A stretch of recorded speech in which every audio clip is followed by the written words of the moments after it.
The new GHD Aura is a completely different styling experience, drying experience. What I first noticed when I was using the Aura is how much easier it is to get that quality blow dry. It's made the hair a lot smoother, it's a lot easier to use, and it's a lot quieter. You're getting that control and the smoothness and the desired effect out of your blow dry.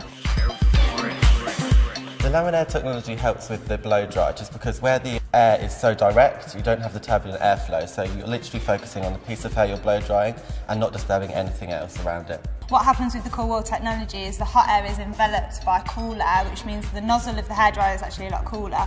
So you can almost place the nozzle onto the scalp, which means that you are getting a lot more root lift and it's a lot easier to achieve. With the Laminair technology, with that cool wall, it allows you to be so specific on the hair that it dries it almost instantly. Apart from it being the latest technology, it's beautiful, it's light, it's sexy, and it does what it needs to do. It is at the top of its game. Everything about it is unique. It's a completely different experience with the Aura. We're not just sort of blast drying hair to get it dry, we're drying hair to put a style into the hair. Every day it's changing more and more with what is taking me into like the future of blow drying, something I've never been able to achieve before.